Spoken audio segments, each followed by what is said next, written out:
Bienvenida, bienvenido. Gracias por estar de regreso con nosotros en tu podcast Mito, Salud y Vida con Gerardo Castorena, cirujano oncólogo. Este podcast donde hablamos de todo lo que tiene que ver con la salud integral y muchas cosas más. Bienvenido, doctor, a tu podcast. ¿Cómo estás? Yo a todo dar. Feliz de estar aquí como siempre y viendo cómo crecen nuestros seguidores y las gentes que nos están viendo. Hoy vimos los números en la mañana y la gente le está gustando esto, ¿sí? Además estamos estrenando escenografía y toda la cosa. Así es. Hay que ponernos chulos. Y justamente también nos acompaña para ponernos chulos hoy una invitada. Ella es Sugei Ishikawa, como dice el doctor, que es de las Ishikawa de Iztapalapa. Así es.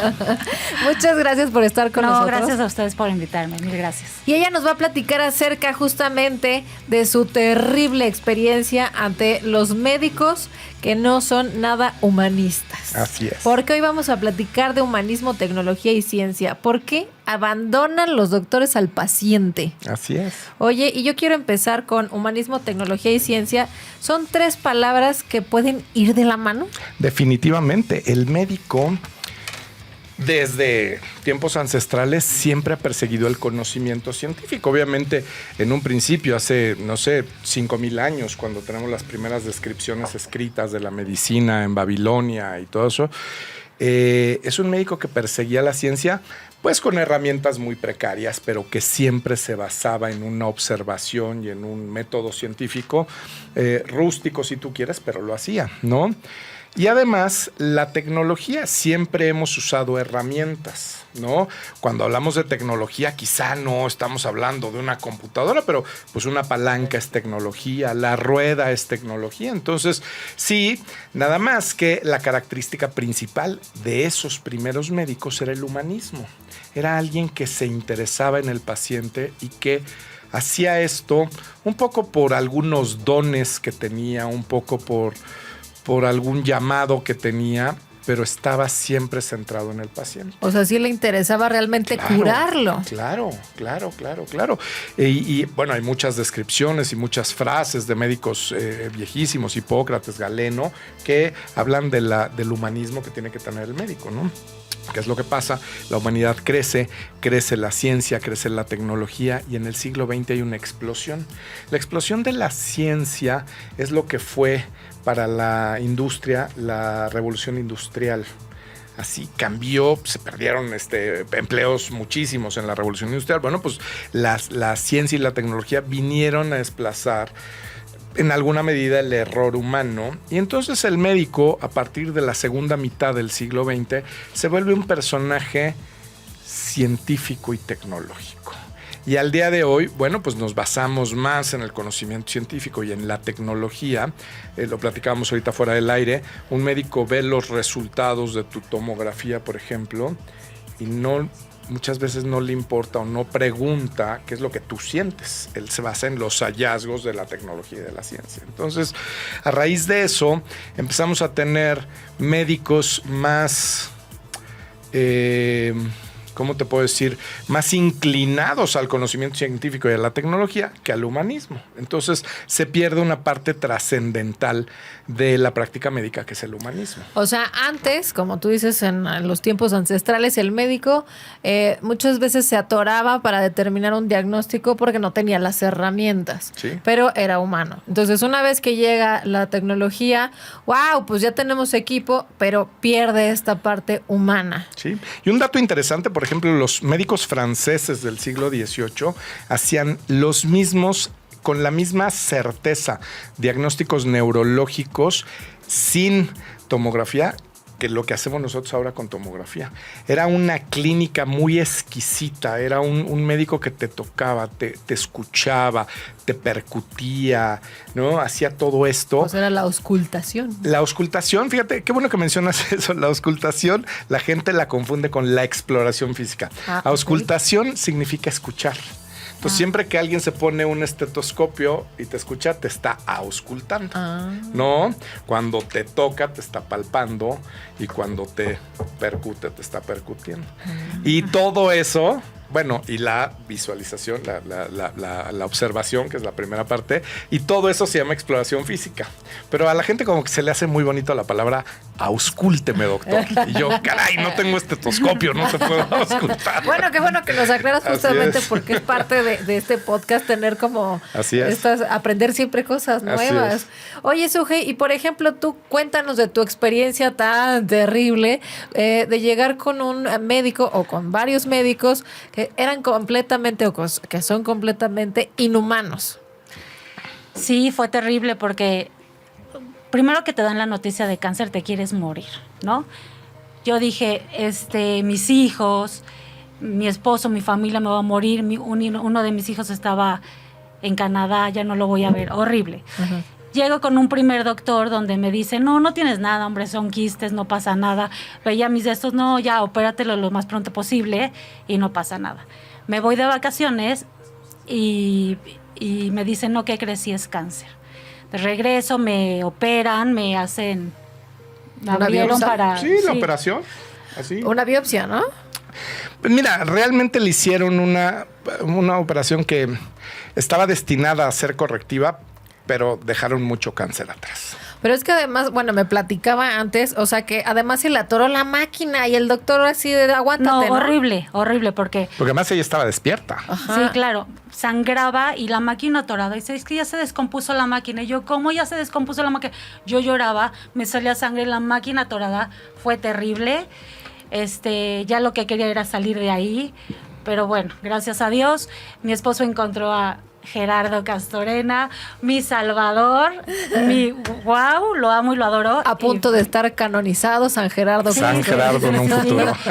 Y me ayudó muchísimo, me salvó de este martirio que estaba pasando. Y bueno, aquí andamos. ¿Pero cuánto tiempo tuviste que vivir toda esta tortura en manos de médicos completamente, pues ya tapados del cerebro, que no tienen ese tacto para tratar? Fueron como, yo me enteré en junio, como en septiembre, junio, julio, agosto, como 3 meses. Casi anduve hasta que llegué con Gerardo.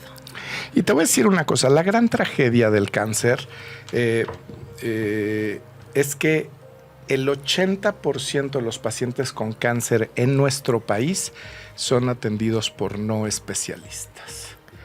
Entonces, a ver, no es que yo sea muy bueno, ¿no? O sea, yo me dedico a hacer algo para lo que estudié y eso es a lo único a lo que me dedico. El problema es que el médico, desafortunadamente, otra de las características que ha desarrollado en los últimos tiempos es que un poco desarrolla una personalidad arrogante y soberbia. Entonces se mete en terrenos que quizá no está preparado para meterse. Y por ejemplo, para quienes nos ven y quienes nos escuchan dirán, bueno, y entonces, ¿cuál es tu diferenciador? Respecto a tú eres médico, pues tendrías que ser exactamente igual que todos los demás. ¿Qué te hace diferente a ti?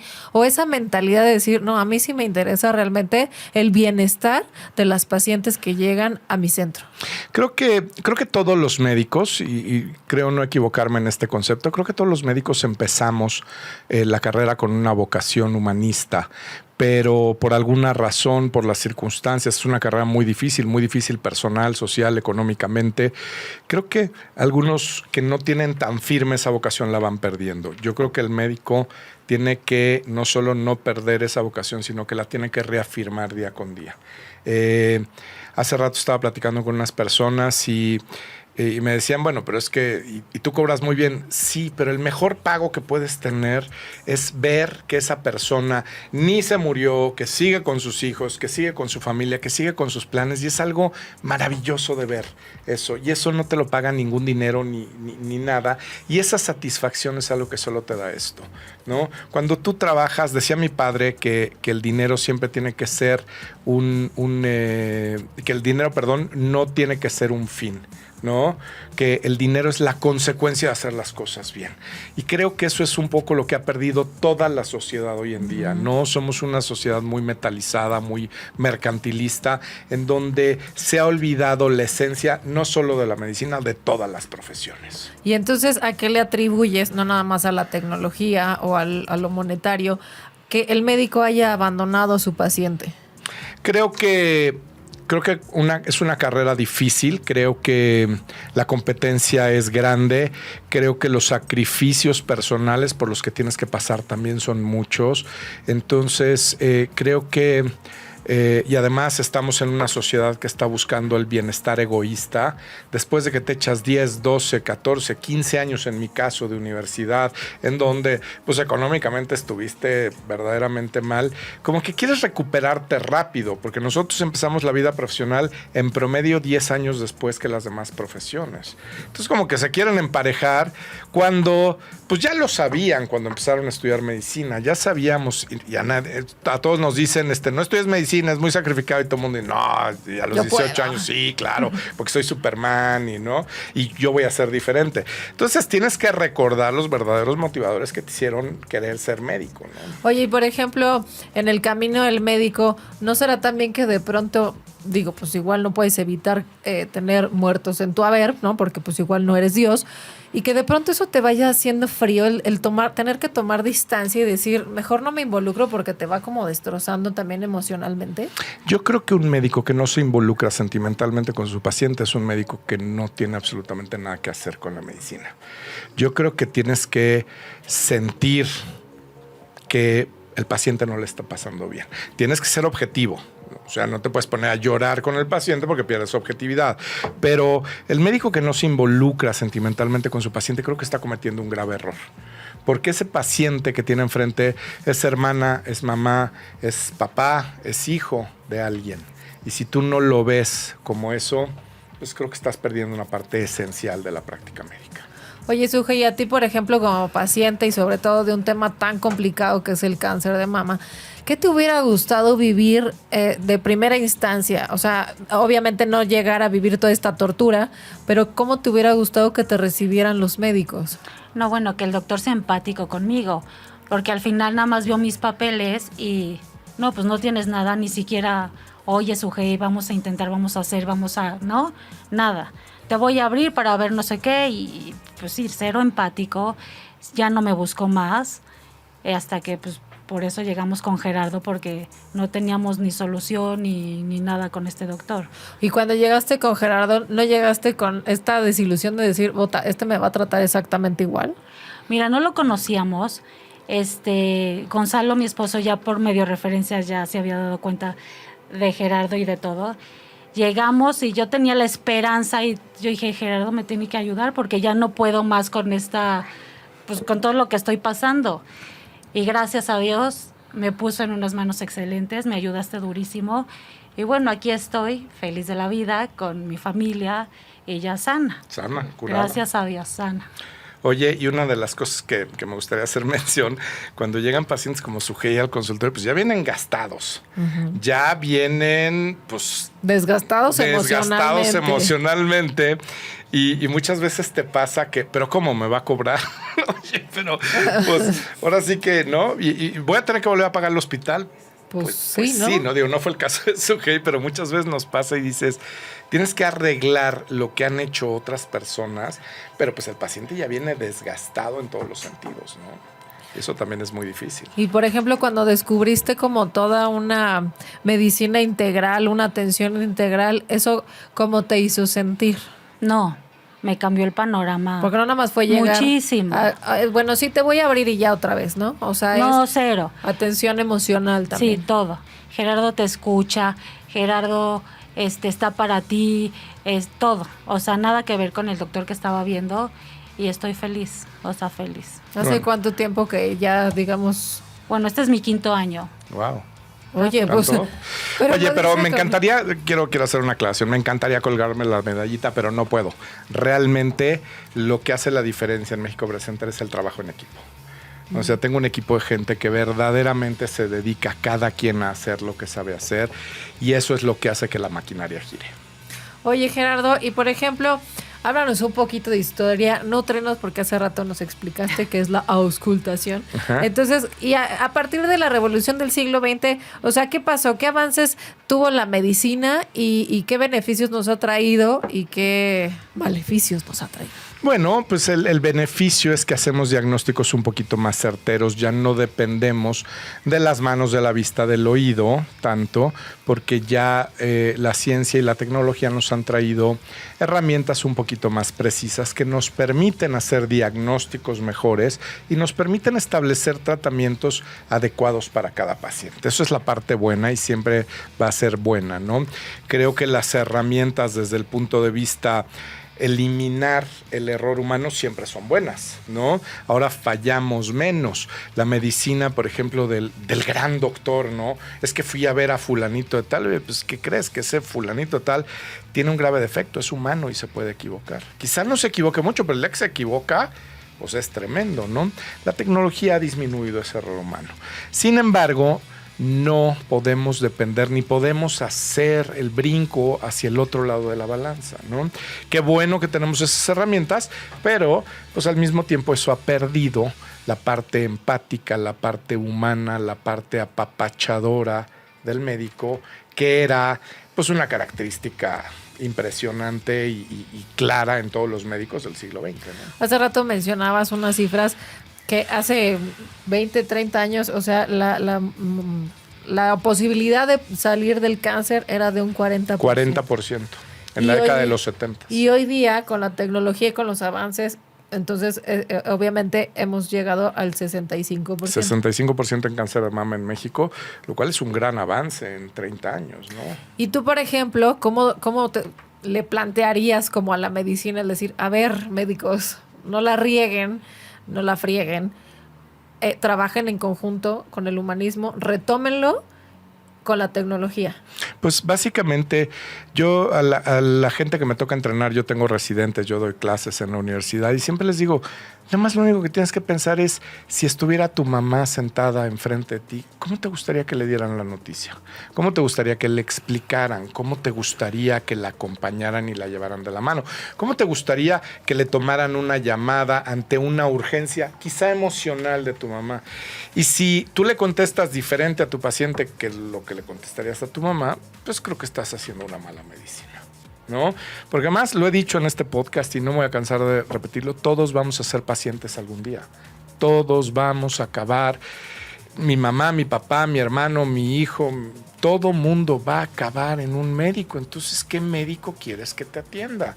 Un médico que, pues sí, te soluciona el problema, claramente, pero que además te diga, oye, entiendo y sé que la estás pasando mal. Creo que eso es más que suficiente. Muchas veces no necesitamos que nos resuelvan el problema emocional o psicológico, simplemente necesitamos que nos escuchen. Creo que ya lo dije aquí, pero ¿tú sabes cuál es el tiempo promedio en el que un médico interrumpe al paciente la primera vez que lo ve? Que le dice, a ver, cuéntame, ¿en qué le puedo ayudar? No. 35 segundos. Sí. 35 segundos. Es el tiempo promedio en el que un médico, a ver. No, a ver, ya me perdí. A ver, dígame usted. Y empieza a preguntar y entonces ya le quita esa parte espontánea al paciente de contarte lo que le está pasando, ¿no? Oye, y hablando de tecnología, pues ya también lo hemos mencionado en otros programas, la tecnología también ha avanzado al grado de que hoy es nuestro gurú San Google, ¿no? Sí. Y entonces, ¿cómo lidias tú, por ejemplo, como médico, con que llegue alguien y te diga, pero es que yo ya busqué en internet y entonces lo que yo tengo es esto? Bueno, básicamente me estás platicando al 95% de los pacientes. Y si no lo buscaron ellos, lo buscó el hijo, el primo, la hermana, la tía, y ya le dijo. Esto es una consecuencia de que el paciente se siente abandonado. Cuando el médico se molesta porque le habla a un paciente, cuando el médico se siente presionado porque un paciente le está externando sus dudas y pone cara de fastidio, pues el paciente dice, pues el doctor se enoja, el doctor se molesta, pues déjame buscar otras fuentes, ¿no? El problema es que en Internet y en Google puedes encontrar la gama que quieras. ¿Quieres escuchar las maravillas del tabaquismo? Búscalas, las vas a encontrar. Uh-huh. ¿Quieres encontrar la satanización completa del tabaquismo? La vas a encontrar. Entonces, pues ¿cómo lo buscas y cuál es la información que vas a tener? Uh-huh. Porque desafortunadamente en ninguna parte del mundo hay una legislación para subir información. Entonces yo puedo decir que soy la mamá de Tarzán, que yo le enseñé a agarrarse de las lianas y ¿quién me dice que no? No, yo sí te creo, ¿eh? ¿No? ¿Quién me dice que no? Entonces, pues llegan muchas veces. Bueno, tengo unos pacientes que me mandan artículos. Le hicimos una biopsia a un familiar, a una familiar de estos pacientes y no habían pasado 2 horas que se fueron del consultorio y me mandaron los últimos artículos del manejo adecuado de una biopsia, de una muestra de biopsia, ¿no? Entonces yo le dije, oye, bueno, pues gracias, ¿no? Qué bueno que me dicen esto, porque... ¿no?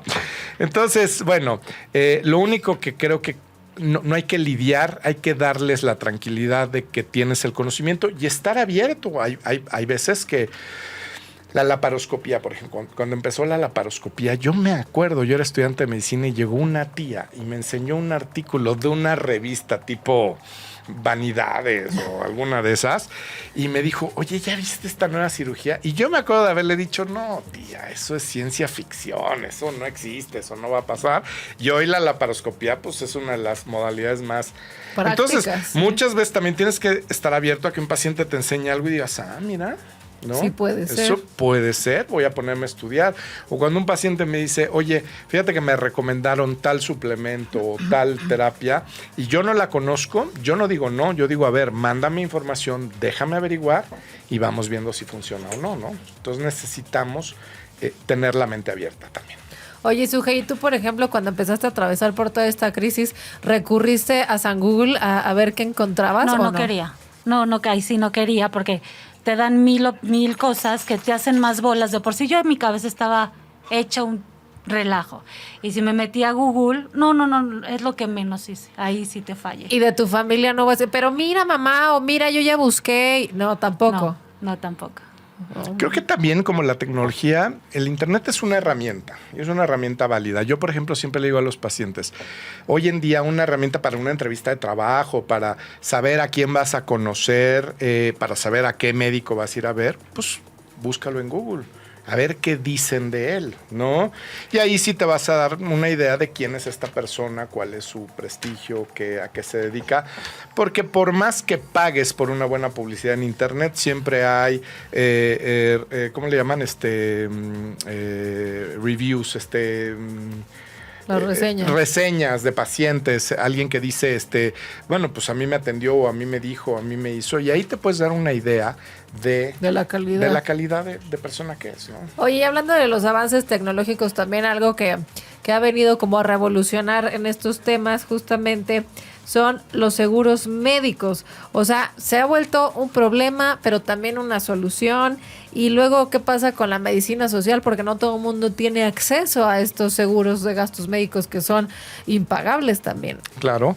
Bueno, el crecimiento tecnológico, científico y todos los avances de la medicina, pues también han encarecido la medicina. Una medicina que antes era barata, pues hoy es una medicina extremadamente cara. Se calcula que el incremento de los costos de la procuración médica en los últimos 50 años ha aumentado un 2.500%. ¡Órale! Sí, no estamos hablando de cualquier cosa. Entonces, una medicina privada, como bien dijiste, se vuelve impagable. Si tú la pagas de tu bolsa, pues te puedes quedar pobre. Hay gente que vende casas, que vende coches, y eso a mí me parece que es un poco extremo, fuera de proporción, ¿no? Entonces salen al rescate los seguros de gastos médicos que tuvieron una cantidad de abusos impresionantes, sobre todo hacia la última parte del siglo XX, y entonces pues obviamente hoy están blindados. Y hoy resulta que a mí me pasa, ¿no? Que mando un informe de gastos médicos para que el seguro lo pague y me contestan y me dicen, bueno, justifícame esto que vas a hacer. Uh-huh. Y entonces lo tienes que justificar con publicaciones científicas y decirles, mira, pues esto que voy a hacer está avalado, está aprobado, tiene o sea, si aceptación, exactamente. Y sobre todo, por ejemplo, estamos teniendo muchos esos problemas con la gran cantidad de medicamentos nuevos que salen día con día. Entonces, son medicamentos que una dosis te puede llegar a costar $500,000. Una dosis de un medicamento oncológico. Entonces el seguro me dice, a ver, bueno, pero justifícame que vas a usar este medicamento. Porque resulta que también nos hemos encontrado con medicamentos que salen y te dicen, mejora la vida de tu paciente. Y a la hora que te pones a leer la letra chiquita, resulta que un paciente se incrementa su vida en promedio 4 meses. por tan solo 2 millones de pesos. Entonces, a ver, no, espérame pues sí. tantito, pues no Sí. sé si estemos siendo todo lo derecho que estamos Pero siendo. entonces, por ejemplo, estás diciendo por ahí que realmente lo que estamos siendo es una sociedad enferma. Definitivamente, es una sociedad. No quiero hablar de cosas, ni de complots, ni de cosas así, pero somos una sociedad que conviene para fines económicos y a nivel mundial, no estamos hablando de México, estar medianamente enfermos. Porque una sociedad sana no le deja dinero a nadie, una sociedad muerta no le deja dinero a nadie, pero una sociedad medio enfermita, pues sí te deja dinero. Entonces, todo lo que es industria alimenticia, todo lo que es industria farmacéutica, todo lo que es industria de salud, pues obviamente se ven beneficiados de esto. Oye, pero no es cierto. O sea, el cáncer me da por herencia y no es por lo que consumo. ¿No? Te voy a poner el ejemplo más claro. Tú estás muy joven, pero cuando yo era niño, ¿cuándo te enterabas que alguien tenía cáncer de mama? Pues por ahí, la vecina del primo, del tío de tu amigo Nicolás. Te enterabas que tenía cáncer de mama. Hoy nos estamos enterando que mi mamá, mi hermana, mi tía, mi prima, mi vecina tienen cáncer de mama. ¿Cambió la genética? No, cambió la alimentación. De los 70s para acá ha habido un incremento en todo lo que son alimentos procesados, azúcares, colorantes, saborizantes artificiales, químicos, que han hecho que el cáncer de mama y todos los cánceres y todas las enfermedades crónico-degenerativas incrementen. Yo leí hace ya mucho tiempo un artículo, y me dirá si estoy en lo correcto o no, que la mayoría de la gente en Oriente no consume lácteos y por eso el índice de cáncer de mama y de próstata es muy bajo. Sí, eso y la gran cantidad de vegetales que consumen en su dieta. Es una cosa interesantísima. Estudiaron una población asiática, principalmente en Japón, cuya alimentación 80 o 90% es basada en plantas. Plantas, frutas, vegetales, granos, ¿no? Y es muy poquita la parte que es alimentos de origen animal, proteínas y grasas de origen animal. Pero también estudiaron también a la sociedad occidental, principalmente a los americanos, y vieron que los asiáticos contra los americanos era mucha la diferencia. Pero después se les ocurrió estudiar a los asiáticos que migraban a Estados Unidos. Y después de 30 años se igualaba la cifra de cáncer. Es decir, no eran genéticamente más seguros, sino que su alimentación era más sana y por eso no tienen tanto cáncer. Lo modifican. Pero cuando se adoptan estilos de vida occidentalizados, se incrementa el cáncer. Entonces, sí, no es genético, es alimentación, estilos de vida. Oye, y por ejemplo, bueno, los que no tienen acceso a un seguro de gastos médicos que puedas pagar o que te lo dé una empresa, ¿qué pasa con la seguridad social? Es decir, pues los que van al IMSS o al ISSSTE o ¿qué pasa cuando tienen cáncer de mama y de pronto pues venga como en 5 meses? Sí, bueno, eso es un fenómeno que te va a sonar extraño, pero es culpa de la población. ¿Ah, sí? Sí, y vamos a hacer un podcast de esto, un día de estos. ¿Por qué? Porque los servicios de endocrinología están abarrotados con diabéticos que traen 500 de glucosa. Okay. Entonces, eso consume una cantidad de tiempo y una cantidad de recursos cuando deberíamos decir, a ver, señor, hágase responsable de mantener su glucosa en niveles que nos permita hacer una consulta mucho más ágil, no consumir tantos recursos. Entonces, ¿qué es lo que pasa con la seguridad social? Sí, está abarrotada, pero por una irresponsabilidad social, que es lo mismo que en medicina privada. Lo que pasa es que ahí, como hay un interés económico, no se habla tanto, pero los recursos de salud están agotados por pacientes que están muy enfermos. Porque es responsabilidad del Estado curarme. No, es mi responsabilidad mantenerme sano, o si estoy enfermo, tratar de mantenerme en rangos que me permitan una calidad de vida. Entonces, pues sí, están agotados los servicios, están abarrotados, pero un poco es parte también de nuestra población, de nuestra cultura de arréglame el problema y no de vamos a evitar que tengas un problema. Oye, Suje, ¿y tú, por ejemplo, cómo solventaste todo este proceso? Es decir, ¿tú sí recurriste a un seguro de gastos médicos? Sí, tenemos seguro de gastos médicos y pago todo. o casi todo. ¿Y cómo fue tu experiencia? Es decir, porque también son trámites y compruébame, como decía el doctor. Sí fue tedioso para unas cosas, porque sí había que comprobar muchas cosas, porque si no, no te las pagaban. Al final sí pagaron casi todo, si no es que todo, la verdad. Pero sí le batallamos con papeles y trámites y comprueba y tráeme esto y tráeme el otro. Pero bueno, sí se resolvió bien. ¿Y qué hubieras hecho de no haber tenido el No hay seguro? manera. No hay manera. ¿Cómo? O sea, si no se muere del cáncer, se muere de la angustia, yo creo. Pues lo que pasa es que un tratamiento de cáncer de mama en etapas tempranas, sencillito, que no es gran cosa, que no va a consumir grandes recursos, estamos hablando de 400, 500 mil pesos. ¿Quién tiene hoy en día 400, 500 mil pesos de la bolsa para pagar un tratamiento de esos? ¿Yo que tú no traes? Yo no. Pero te estoy hablando de un cáncer sencillito. Ahora, cuando es un cáncer un poquito más complejo, que va a requerir más tratamientos, que va a requerir una complejidad un poquito mayor, estás hablando de los millones de pesos, varios millones.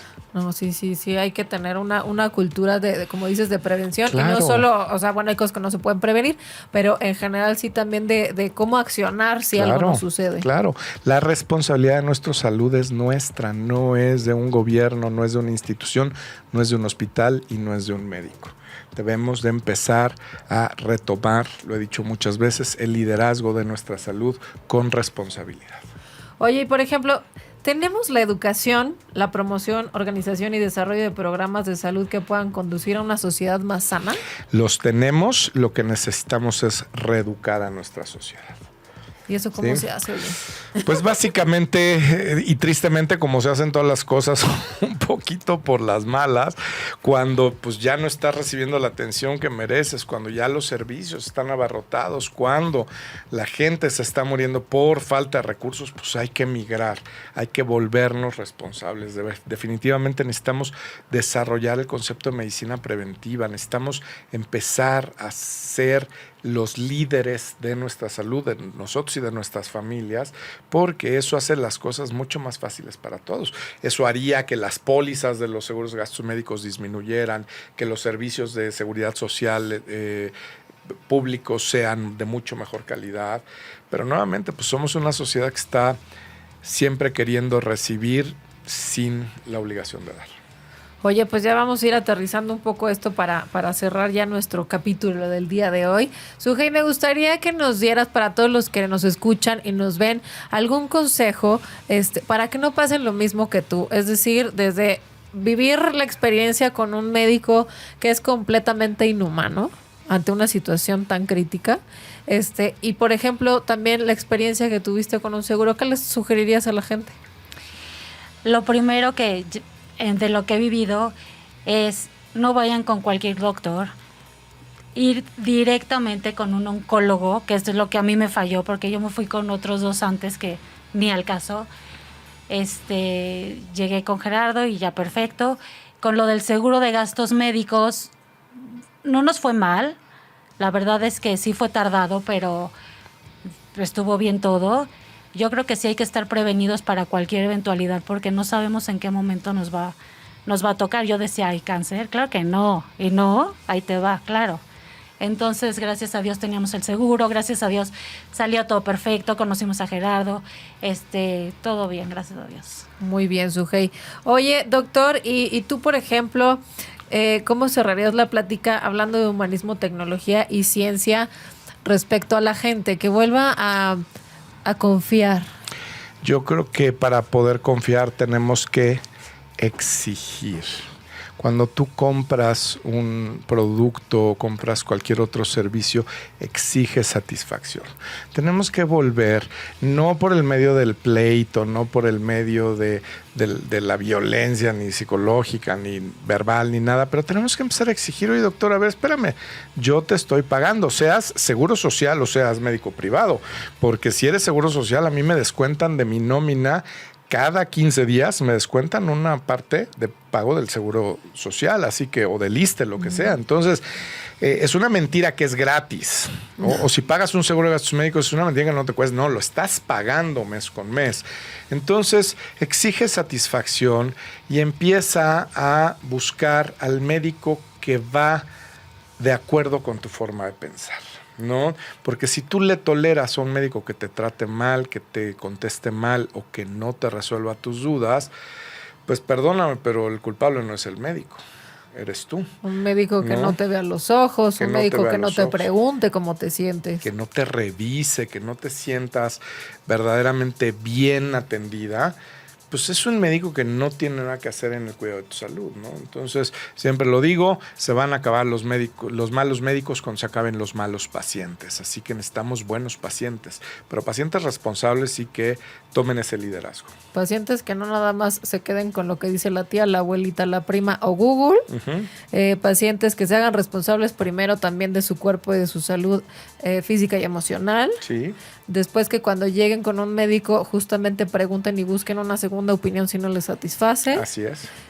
Y además que se sientan cómodos con el trato. Sí, 100%. Si tú no te sientes cómodo con alguien, ¿qué haces con ese alguien? Ok. ¿No? Oye, y me gustaría también decirle a la gente que cualquier duda que pueda tener respecto al cáncer de mama, pues que no duden en preguntarte. Claro. En las redes sociales, que son ¿cuáles? Estamos en Facebook y en Instagram como @BreastCenterMX. Estamos con este podcast, ya está en varias plataformas. Estamos en Spotify, estamos en YouTube, estamos en TikTok y además estamos en la Ciudad de México, en la zona de Virreyes. Estamos en la calle de Álica número 18, PH 4, y los teléfonos son 55 6650 82 53 y 55 66 80 y ay, ya me atoré, 55 66 perdóname, 55 66 50 82 55. Y también tenemos un celular donde podemos aclarar sus dudas, que es 55 5507 1415. Pero no te quedes con las ganas de preguntar. Siempre pregunta, busca tu satisfacción y busca el médico que se acomode con tu forma de pensar y tu forma de ser. Así es, y bueno, de todas maneras van a aparecer los teléfonos aquí abajito para que no haya ningún tema. Y también algo muy importante que me gustaría mencionar es que si tienen alguna duda y están fuera de la Ciudad de México, también puedes atender una primera consulta, un primer acercamiento vía Zoom. Sí, podemos orientar y dirigir, aunque nosotros no nos hagamos cargo de tu tratamiento. Podemos decirte si lo que están haciendo en tu ciudad de origen, en tu caso, es lo correcto, o podemos asesorarte para que pidas las opciones que nosotros pensemos que sean las mejores para ti. Pues muchísimas gracias, Sujei, por haber estado con nosotros, porque aparte la voy a balconear, está que tiembla de los nervios. Gracias. Y así toda roja de que qué voy a hacer y qué voy a decir y qué me van a preguntar. Pero bueno, agradecemos tu testimonio y sobre todo que seas una superviviente del cáncer. Ay, sí. Eso es lo más importante, y que puedas obviamente transmitirle a la gente esa buena vibra y decir sí se puede, a pesar de haber pasado por una tortura de... No, sí se puede, claro. Aquí estamos. Y eso nos da muchísimo gusto. Gracias, doctor, por un capítulo más de tu podcast. Muchas gracias. Y nos vemos en el siguiente episodio de Mito, Salud y Vida con Gerardo Castorena, cirujano oncólogo, y veremos más temas. Así que hasta la próxima. Nos vemos. Bye.